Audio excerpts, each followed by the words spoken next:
Hello, everyone, and welcome to Talking Nuclear. In this series from the Asia Pacific Leadership Network, we are holding conversations on everything nuclear with the senior members of our network. Given that concerns around nuclear weapons buildup, proliferation, use are being felt so starkly today, perhaps for the first time since the end of the Cold War, we felt we should tap into the experience and expertise of the senior diplomats, policymakers, and practitioners on what they feel about the present times. What do they remember of similar times in the past, and how did they navigate that space? What lessons can they cull out for the present times? To discuss these questions and some more, I have with me today Ambassador Carlos Sorreta of the Philippines, who is currently his country's permanent representative to the United Nations in Geneva. As a career diplomat, he has held several portfolios at home and abroad and has been part of negotiations of several bilateral and multilateral treaties. A lawyer by training, he understands international law and has taught it at various institutions, including his country's Foreign Service Institute, which he also headed. For his meritorious service on foreign policy, he has been conferred the Presidential Order of Mabini not once, but twice. And you can well understand why we are looking forward to speaking to an ambassador of such credentials today. Hello, sir, and welcome to Talking Nuclear. Hello, Professor Sethi. Always a pleasure to see you. We are in the eighth decade since the first use of nuclear weapons in 1945. One would have thought that this would get ingrained in our DNA by now, but the sense of the current state of global affairs is quite different. Are we better off since the end of the Cold War? Which risks in today's environment stand out for you? Thank you very much, Professor Sethi. It took, yes, it's been 8 decades, but it took 2 decades before countries finally sat down and agreed that there should be some regulation on nuclear weapons. And that was in 67 with the NPT. It's since then we maintained faith in this legal framework, and in '95 we continued to maintain faith, and we extended it indefinitely.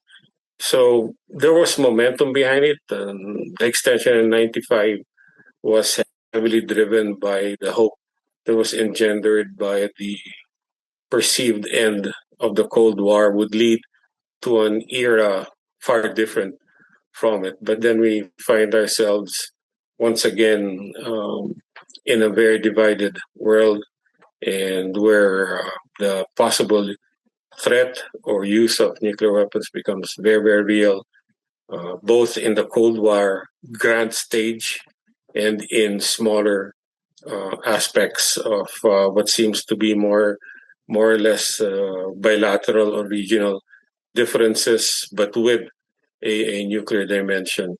So the dangers from the Cold War remain, and now because of proliferation and tensions, it comes out that we have dilemmas, nuclear dilemmas, and even trilemmas all over the place. So trying to manage that within the context of multilateral diplomacy becomes very, very even more difficult than it was before. You've mentioned multilateral diplomacy and you've mentioned the NPT review conference, which is going to happen just in a couple of months from now. What do you see the prospects of the NPT review conference? Because we've had a state where in the last two review conferences, there was no final consensus document. Should that be a metric for success of this review conference? Which are the main issues, do you think, that are going to keep everyone on the boil? What do you think about what's going to happen in April, May 2026? The way the world is today, it's going to be difficult to be optimistic about the NPT, but it can't be judged by the outcome. But the process itself is still there. There's still willingness to engage in the process. Outcome would be great, but it's very, very difficult to achieve consensus. For us, for me, I think the NPT is a child of the Cold War. In its DNA is compromise, and some people called it the Grand Compromise. After the Cold War, we gave it. It was reborn and given eternal life. And again, in '95, it was a package of compromises. And again, it was in its blood, in its DNA. For me, I think this review conference coming in the context of what the world is today might be a time to reflect and recall why we entered into those compromises, why it was so important to exercise some understandings. That was my thought too, that instead of focusing on the outcome, if some principles on which the NPT was built, because as you would well agree, sir, in today's time, getting another treaty with such kind of universality is virtually impossible. But since you are working at the Conference on Disarmament, which hasn't been active for such a long period of time, I'm tempted to ask you, what are the kinds of current issues that the CD is sort of thinking and talking about? The CD itself is a bit paralyzed. There are a lot of discussions on the sidelines on what to do instead. But the CD itself, we are just observers in the CD, but it has become a forum now in terms of the United States for not so much to present constructive ideas, which of course I don't blame them for it, that's their policy, but to attack in a way or criticize. Like out of the blue, they claim China had tested, undetected tested, and all other evidence indicates otherwise, including CTBTO. And we also have monitoring stations. We would have detected the seismic activities or the ionic, the radioactive releases. Forums for or platforms for discussions have become such few, and even a CD which is not able to get its act together becomes a matter of concern, I think, across the world. But Yeah. so you've been part of several negotiations in multilateral treaties. So what from those experiences have been some of the key ingredients that allowed for success of those negotiations? We seem to be caught in a trap where negotiations don't go anywhere. But would you be able to sort of identify two or three ingredients that make negotiations a success? Preparation is key. And part of that preparation, aside from textual preparation, is building trust, which is very much in a deficit these days. Trying to make each other, you have to assume states will always maximize their positions in these negotiations. Um, Trying to understand each other's positions and seeing where the red lines are and where the red lines are not is key. Most negotiations end up with creative formulations that try to accommodate the concerns, whether they say it's legal, it can be accepted back home because it's against the law, or it's policy. It's a lot of homework. It's a lot of dialogue, a lot of trust building. And without that, even with that, we almost always come up with a lowest common denominator in terms of not just the individual provisions, but in terms of total outcome. You also were the Sherpa, the Philippine Sherpa for the Nuclear Security Summit. And now, in today's time, we look back at those summits for what they managed to achieve. Again, bring together a large number of countries. And Philippines itself, the challenge of nuclear security for a country of that nature was something that came out quite starkly in my conversations with several Philippine diplomats at that time. So, given your perspective as a Sherpa, then being an insider into the Nuclear Security Summit, are there any lessons that you can take from there as well going into the future? The Nuclear Security Summit was something that people had very high hopes on. They specifically avoided the discussions on disarmament, but we felt that many of the discussions could lead to things beyond the NSS process itself. And this happened to us in 2010 when we were president of the NPT. The NSS created a lot of positive energy. The P5 at the time were still presenting single issues. On nuclear security, in the early and middle parts, they were essentially one. And this was very, very positive going into the NPT. In terms of towards the end, by 2012, there were the political differences. It may have tried to outlive its time, but by that point, Russia had withdrawn. China was not as engaging, and so it reached the peak, and it helped the success of NPT in 2010. That's what I can say about the NSS.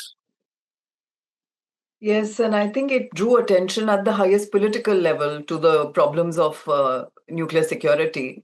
And Yeah. as you said, I mean, when the great power interest dwindled away, we also saw the collapse of the success that the summit had achieved.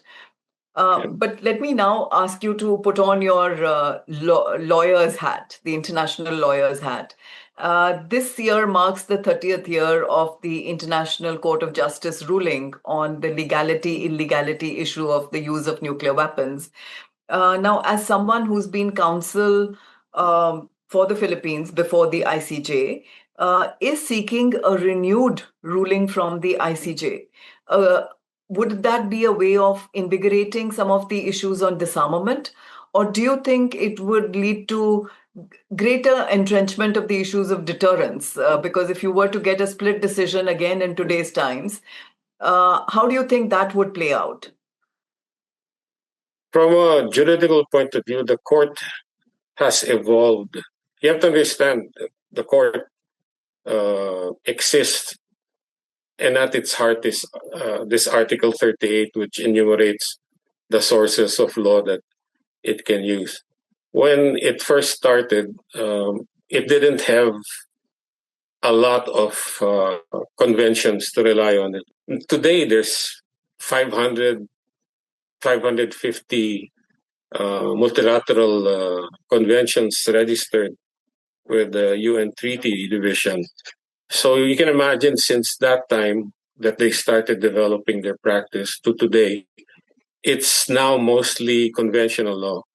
And what's happened is in '96, they essentially said, yes, states are sovereign. They can, if they really wanted to make this thing illegal, they would have sat down and agreed to it. So our arguments of customary norms and positive norms on humanitarian law, our arguments that the use of nuclear weapons negates the inherent right of self-defense, since there's no true defense. All these arguments fell deaf. And in the most recent advisory opinions on climate change, essentially they said the same, that if states want to to keep countries from emitting or attaching state responsibility, they would sit down and decide.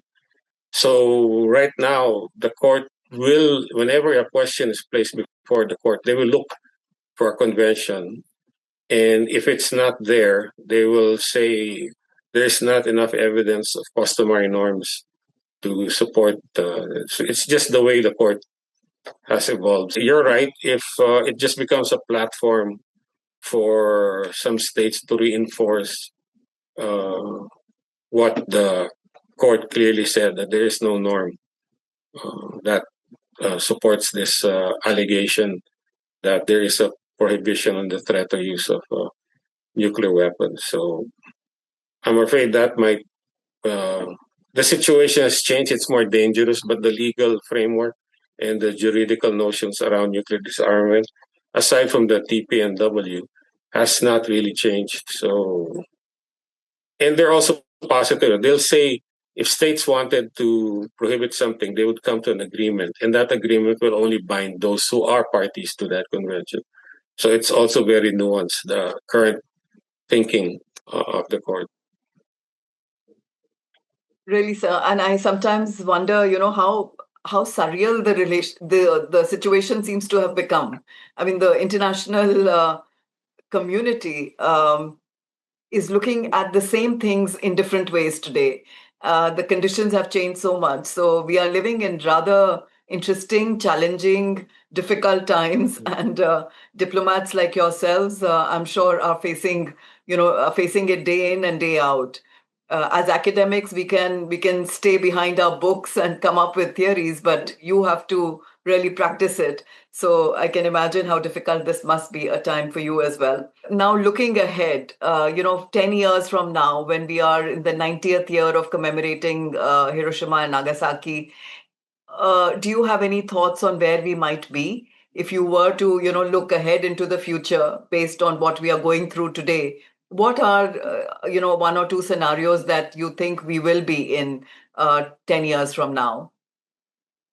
The situation is evolving to a point where the possible use of um, weapons of mass of nuclear weapons, whether tactical or otherwise, uh, it's it's going almost to that situation.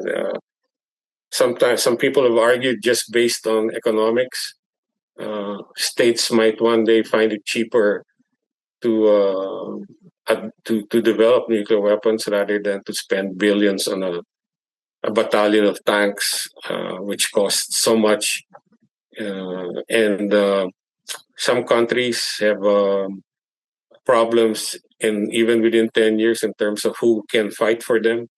Their populations are such that it's skewed, that there are no more young people who can become frontline fighters. And these are the countries who are pushing for AI, for lethal autonomous weapons, that because their populations cannot sustain conventional army to the point that they feel confident. And surveys in Japan and Korea are revealing this among some people who feel that they should have some level of deterrence. Those who can't catch up on AI will catch up on numbers, so that, on volume and readiness, so that they can, if they don't have the AI advantage, that they will have a viable second strike capability. So there's just so much going towards a lot of gloom, but I think we can still put the brakes on that and address the root causes of why there is conflict. I still think the NPT is where we should be. We should be working both on TPNW and, of course, the NPT. I still have some hope. I've attended all RevCon since '95, and I have not lost hope. I think that hopeful note is a good time to end it, because we do realize that the situation is rather grim. Yes, the NPT RevCon will set the optics in a certain way, and hopefully, I mean, 10 years seems to be a long time to look ahead at this moment, which is so fluid. But really grateful for your time, Ambassador Sorreta. Thanks for spending these few moments with us and sharing your thoughts on how the nuclear situation and the landscape is looking today. Most grateful. Thank you so much. Thank you very much, Professor Sethi. Always a pleasure.